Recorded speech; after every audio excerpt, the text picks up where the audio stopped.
En esta ocasión nos vamos a sumergir en el fascinante mundo de la memoria. Ah, sí. Esa capacidad que todos tenemos Claro. y que a veces nos hace sentir, pues, tan brillantes, ¿no? Sí, Y otros, bueno, no tanto. exacto. Exploraremos cómo funciona, sus increíbles alcances, Asombroso. esos momentos en que, pues, nos falla Sí, y cómo influyen factores como la cultura y nuestras emociones en lo que recordamos. interesante, ¿verdad? Es un proceso tan complejo como cotidiano, ¿no? Aunque complejo, sí. A veces nos asombra con su precisión, pero también nos deja en blanco en los momentos más inoportunos. Es verdad. Es esa paradoja la que la hace tan intrigante. Totalmente. Por ejemplo, hay estudios que demuestran que estudiantes universitarios pueden recordar el 93% de 260 fotos ¡Ay! después de verlas por solo unos segundos. Impresionante. Impresionante. ¿De qué decir de casos como el de Rajan Mahadevan, Ajá. quien memorizó 38.811 dígitos de pis? Increíble. ¿Te imaginas la capacidad mental para lograr algo así? Es fascinante, ¿verdad? Pero esa misma capacidad, que parece casi sobrehumana, contrasta con lo fácil que es olvidar. Sí. Olvidar dónde dejamos las llaves o el nombre de alguien que acabamos de conocer. Y aquí es donde se vuelve interesante. Claro. La memoria no es simplemente una grabación de lo que vivimos, sino una reconstrucción. Reconstrucción. ¿A qué te refieres con eso? Me refiero a que la memoria no es un proceso pasivo, sino activo. No solo almacenamos información, sino que la interpretamos, Ajá. la organizamos y la reconstruimos cada vez que la evocamos. Ya. Y en ese proceso influyen nuestras expectativas, nuestras emociones e incluso nuestra cultura. Entiendo. Es como si la memoria fuera un rompecabezas que armamos con las piezas que tenemos. Ah, Y a veces esas piezas no encajan del todo, claro. o incluso las podemos modificar sin darnos cuenta. Exactamente. Y para entender mejor este proceso, podemos pensar en los esquemas, que son como marcos mentales que nos ayudan a organizar la información. Por ejemplo, todos tenemos un esquema de ir a un restaurante. Sabemos que entramos, miramos el menú, Claro. pedimos la comida, comemos y pagamos. Este esquema nos ayuda a procesar la experiencia de ir a un restaurante, pero también puede influir en cómo recordamos Sí. un evento específico. Es decir, si en un restaurante la secuencia de eventos es diferente, Ajá. podríamos recordar que ocurrió de la manera que esperamos. Exactamente, ajustándolo a nuestro esquema. Sí, Es como si nuestra mente rellenara los huecos sin que nos demos cuenta. precisamente. Y esto se relaciona con el efecto de la información errónea que ha sido estudiado por la psicóloga Elizabeth Loftus. Ajá. Sus investigaciones demuestran que la información que recibimos después de un evento puede distorsionar nuestros recuerdos, incluso hasta el punto de recordar cosas que nunca sucedieron. En serio. Sí. ¿Puedes darnos un ejemplo? Sí. Esto suena un poco preocupante, la verdad. Claro. Imagínate que ves un video de un accidente de auto. Ajá. Después, alguien te pregunta, ¿a qué velocidad iban los autos cuando chocaron? Pero, en lugar de usar la palabra chocar, usa la palabra impactaron. Ok. ¿Crees que la elección de la palabra podría influir en tu respuesta? Bueno, impactar suena más fuerte que chocar. Sí. Así que tal vez diría que iban a mayor velocidad. Exacto. Y eso es lo que Loftus encontró en sus estudios. Vaya. Las personas que escucharon la palabra impactaron tendieron a recordar el accidente como más grave, incluso afirmando haber visto vidrios rotos cuando en realidad no lo sabía. Wow, eso es increíble. Y un poco aterrador. Entonces, nuestros recuerdos no son tan confiables como creemos. No siempre. La memoria es un proceso complejo, Sí. influenciado por muchos factores. Y aunque es susceptible a distorsiones, Claro. también es capaz de almacenar información con una precisión asombrosa, Sí. como los casos que mencionamos al principio. Claro, es esa dualidad la que la hace tan fascinante. Por un lado tenemos casos como el de AJ, una mujer con hipertimesia, que puede recordar con lujo de detalle cada día de su vida. Sí. Es como tener una memoria fotográfica perfecta. Y aunque para muchos esto suena como un superpoder, para AJ no siempre es fácil. Imagínate cargar con la memoria de cada evento, cada emoción, cada detalle, sin poder olvidar nada. Puede ser abrumador. Definitivamente. El olvido, aunque a veces nos frustre, también tiene un papel importante. ¿Sí? De hecho, hay casos de personas con una memoria excepcional Ajá, que luchan por olvidar información trivial, claro. lo que les genera una gran carga mental. Exactamente. El caso del señor es un monista profesional y ilustra esto a la perfección. A pesar de su increíble capacidad para memorizar, la imposibilidad de olvidar información irrelevante le causaba mucho estrés. Entonces, tanto la capacidad de recordar como la de olvidar son esenciales para un funcionamiento mental saludable. Totalmente. Es como encontrar un equilibrio, ¿no? Entre el almacenar la información importante y dejar ir lo que ya no nos sirve. Y en esa búsqueda del equilibrio también influyen factores como la cultura. ¿Sabías que el tipo de recuerdos que priorizamos puede variar según la cultura en la que crecemos? En serio. Cuéntame más sobre eso. Por ejemplo, estudios han demostrado que personas de culturas individualistas como la estadounidense tienden a recordar eventos más egocéntricos, centrados en sus propias acciones y experiencias, mientras que en culturas colectivistas como la China, los recuerdos se enfocan más en las relaciones sociales, Ajá. eventos familiares o históricos que involucran a la comunidad. Es como si la memoria también reflejara los valores y prioridades de la sociedad en la que vivimos. Y hablando de influencias, no podemos olvidar el impacto de las emociones. Todos hemos experimentado cómo un evento feliz o triste puede quedar grabado en nuestra mente con mayor intensidad que otros más neutros. Sin duda. Los estados emocionales intensos pueden actuar como una especie de pegamento para la memoria, haciendo que ciertos recuerdos sean más vívidos y duraderos. Y esto nos lleva a una pregunta interesante. ¿Cuál es tu primer recuerdo y qué edad tenías cuando ocurrió?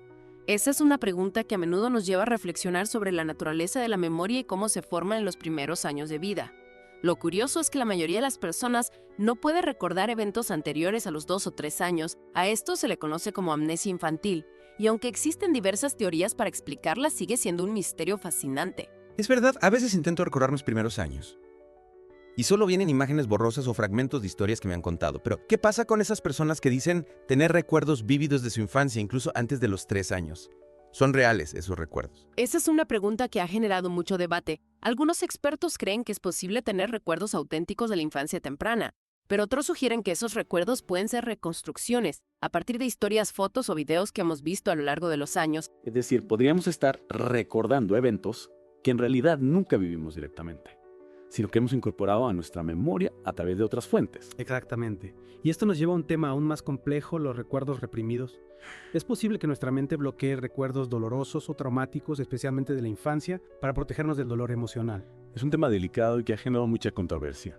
Por un lado, algunos terapeutas sugieren que la represión de recuerdos es un mecanismo de defensa real, pero por otro lado, la ciencia aún no ha encontrado evidencia concluyente que lo respalde. Y es crucial ser cautelosos con las técnicas de inducción al recuerdo que se utilizan en algunos tipos de terapia, ya que pueden generar falsos recuerdos. Es decir, la sugestión y la imaginación pueden llevar a las personas a creer que han experimentado eventos traumáticos que en realidad nunca sucedieron. Un ejemplo de esto es el caso de Nadean. Cool, una mujer que tras someterse a terapia recordó haber sido víctima de abuso ritual satánico, pero luego se demostró que esos recuerdos eran falsos. Entonces, ¿cómo podemos diferenciar entre un recuerdo real y uno falso? ¿Hay alguna forma de saberlo con certeza? No es fácil, pero hay algunas claves que pueden ayudarnos. Por ejemplo, los recuerdos reales suelen ser ricos en detalles sensoriales como olores, sonidos, imágenes vívidas e incluso emociones asociadas al evento. En cambio, los recuerdos falsos suelen ser más vagos y generales. Y por supuesto, la evidencia corroborante es fundamental. Si alguien dice recordar un evento pero no hay pruebas objetivas que lo respalden, debemos ser cautelosos al interpretar ese recuerdo. Exactamente. Y hablando de recuerdos vívidos, ¿has experimentado alguna vez un recuerdo flash? Esos momentos que se graban en nuestra mente con una claridad excepcional, como si fueran una fotografía, generalmente asociados a eventos impactantes o emocionalmente intensos. Claro. Recuerdo perfectamente dónde estaba y qué hacía cuando me enteré de la noticia del atentado a las Torres Gemelas. Es como si el tiempo se hubiera detenido en ese momento. Esos son los recuerdos flash. Y aunque a menudo se sienten muy reales y detallados, también son susceptibles a distorsiones y al olvido con el paso del tiempo. Un estudio sobre el recuerdo del accidente del transbordador espacial Challenger en 1986 demostró que, a pesar de la importancia y el impacto del evento, los recuerdos de los participantes cambiaron considerablemente con el tiempo. Es decir, incluso estos recuerdos tan impactantes no son inmunes a la influencia del tiempo y de la reconstrucción. Exactamente. Y esto nos lleva a reflexionar sobre la naturaleza subjetiva de la memoria. Nuestros recuerdos no son una reproducción fiel de la realidad, sino una interpretación personal de los eventos que hemos vivido. Y esta interpretación puede estar influenciada por nuestras emociones, nuestras creencias, nuestras experiencias previas, incluso por la información que recibimos después del evento. Precisamente. Y por eso es importante ser críticos con nuestros propios recuerdos, reconocer que no son perfectos y que pueden cambiar con el tiempo. Y también ser comprensivos con los demás, ya que sus recuerdos pueden ser diferentes a los nuestros, no por mala fe, sino simplemente porque la memoria es un proceso personal y subjetivo. Totalmente. Hablando de las peculiaridades de la memoria, ¿quién no ha experimentado la frustración de tener algo en la punta de la lengua? Esa sensación de saber que conoces algo pero no poder acceder a la información en ese momento. Me pasa todo el tiempo. Es desesperante saber que la información está ahí en algún lugar de mi mente, pero no poder recordarla. Ese es un ejemplo claro de cómo el recuerdo no es un proceso de todo o nada, sino que existen diferentes niveles de accesibilidad a la información almacenada en nuestra memoria. A veces la información está ahí, pero no encontramos la clave para recuperarla. ¿Y cuáles son esas claves? ¿Hay algo que podamos hacer para facilitar la recuperación de la información? Claro que sí. Existen estrategias que nos pueden ayudar a mejorar nuestra memoria y a acceder a la información con mayor facilidad. Por ejemplo, prestar atención al contexto en el que aprendemos algo puede mejorar nuestra capacidad para recordarlo posteriormente. ¿A qué te refieres con contexto? Me refiero al entorno físico, emocional e incluso social en el que estamos cuando aprendemos algo. Si estudiamos en un ambiente tranquilo y silencioso, es probable que recordemos mejor la información si la prueba se realiza en un entorno similar. Lo mismo ocurre con el estado emocional si aprendemos algo estando felices. Es más probable que lo recordemos si nos encontramos en un estado emocional similar al momento de la recuperación. Es decir, nuestra memoria funciona mejor cuando el contexto de aprendizaje y el de recuperación son similares. Es como si nuestro cerebro asociara la información al entorno en el que la aprendimos. Exactamente. Y hablando de asociaciones, las claves de recuperación son fundamentales para acceder a la información almacenada en nuestra memoria. Una imagen, un sonido, un olor, una emoción, cualquier estímulo que esté asociado a la información que queremos recordar puede actuar como un disparador que nos ayuda a acceder a ella. Es cierto. A veces un simple aroma o una canción pueden transportarnos instantáneamente a un momento del pasado con gran detalle. Y no olvidemos el poder de la repetición. Repasar la información de forma regular, especialmente de forma espaciada, ayuda a fortalecer las conexiones neuronales y a mejorar la retención a largo plazo. Es decir, en lugar de estudiar todo el material de una sola vez, es mejor distribuir el estudio en sesiones más cortas a lo largo del tiempo. Y también es útil intentar recordar la información sin mirar las notas, forzando nuestra mente a buscarla en la memoria. Exactamente. A eso se llama repaso activo y es una técnica muy efectiva para mejorar la retención. Y para la información que nos cuesta recordar, podemos utilizar la mnemotecnia, que consiste en crear asociaciones inusuales o divertidas para facilitar la memorización. ¿Puedes darnos un ejemplo de mnemotecnia? Claro. Si queremos recordar los nombres de los planetas del sistema solar en orden de distancia al Sol, podemos utilizar la frase: mi vecina tiene muchos joyeros usando narices azules. Cada palabra de la frase corresponde a la primera letra de cada planeta. Mercurio, Venus, Tierra, Marte, Júpiter, Saturno, Urano y Neptuno. Qué ingenioso. Es como crear un código secreto para acceder a la información. Y hablando de códigos, ¿qué podemos hacer para combatir el olvido? Es algo que a veces me preocupa especialmente a medida que envejezco. El olvido es un proceso natural, pero hay algunas cosas que podemos hacer para reducir su impacto. Además de las estrategias que ya mencionamos como la repetición espaciada, el repaso activo y la mnemotecnia, llevar una vida saludable, tanto física como mentalmente, es fundamental para mantener una buena memoria. ¿A qué te refieres con vida saludable? Me refiero a dormir lo suficiente, hacer ejercicio regularmente, llevar una dieta equilibrada, manejar el estrés y mantener una mente activa a través de la lectura, el aprendizaje de nuevas habilidades y la interacción social. Es decir, cuidar nuestro cuerpo y nuestra mente es la mejor forma de proteger nuestra memoria a largo plazo. Exactamente. Y en la próxima parte de nuestra inmersión exploraremos más a fondo los diferentes tipos de olvido, las causas que lo provocan y cómo podemos utilizar estrategias para mejorar nuestra memoria y reducir el impacto del olvido en nuestra vida diaria. Retomando nuestra conversación sobre la memoria, me gustaría profundizar un poco más en el olvido.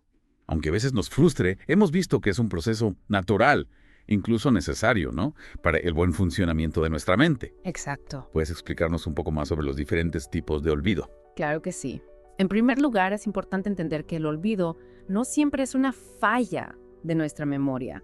A veces simplemente se debe al paso del tiempo y al debilitamiento de las conexiones neuronales que sustentan un recuerdo. A esto se le llama decadencia de la memoria. Ah, Y es un proceso natural que ocurre con todos los recuerdos, especialmente si no los evocamos con frecuencia.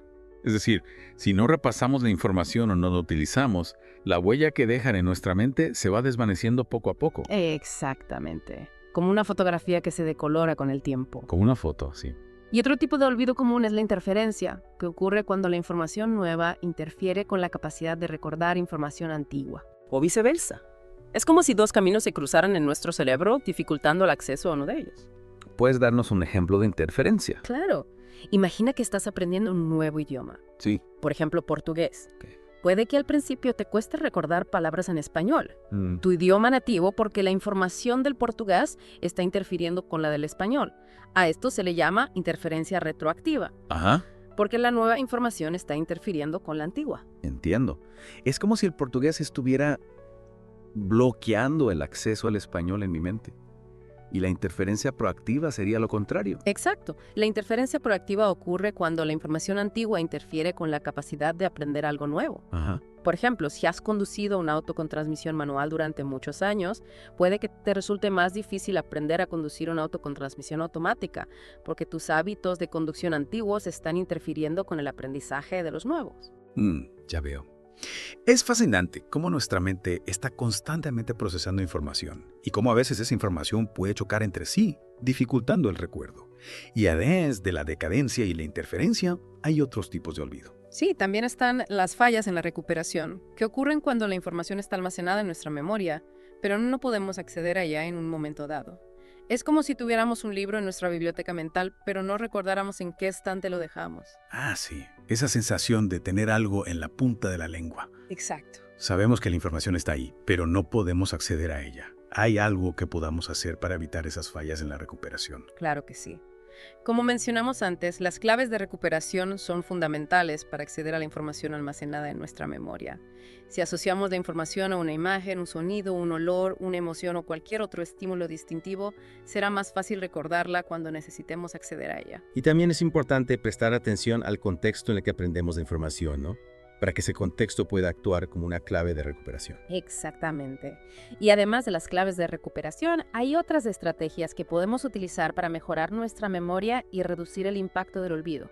Por ejemplo, la repetición espaciada, el repaso activo, la mnemotecnia y, por supuesto, llevar una vida saludable, tanto física como mentalmente. Ya hemos hablado de la repetición espaciada, el repaso activo y la mnemotecnia, pero ¿cómo influye la salud en nuestra memoria? Es dormir lo suficiente, hacer ejercicio regularmente, llevar una dieta equilibrada, manejar el estrés y mantener una mente activa a través de la lectura, el aprendizaje de nuevas habilidades y la interacción social son hábitos que benefician a nuestro cerebro en general y a nuestra memoria en particular. Es decir, cuidar nuestro cuerpo y nuestra mente es la mejor inversión que podemos hacer para mantener una buena memoria a largo plazo. Precisamente.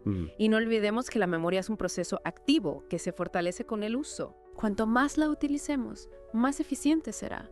Así que no tengas miedo de desafiar tu mente, de aprender cosas nuevas, de recordar experiencias y de compartir tus recuerdos con los demás. En resumen, la memoria es un proceso complejo, fascinante y lleno de matices. Comprender cómo funciona, tanto en sus capacidades como en sus limitaciones, nos permite ser más conscientes de cómo construimos nuestra propia historia personal. Claro. Y cómo podemos utilizarla para mejorar nuestra vida diaria. Exactamente. Al final, la memoria no es solo una colección de datos, sino una parte fundamental de quiénes somos, de nuestra identidad y de nuestra capacidad para conectarnos con el mundo que nos rodea. Y con esa reflexión cerramos nuestra inmersión en el fascinante mundo de la memoria. Esperamos que este viaje te haya brindado nuevas perspectivas y herramientas para comprender mejor tu propia mente y la de los demás. Y recuerda, la memoria es un regalo precioso, así que cuídala, nútrala y disfrútala. Hasta la próxima.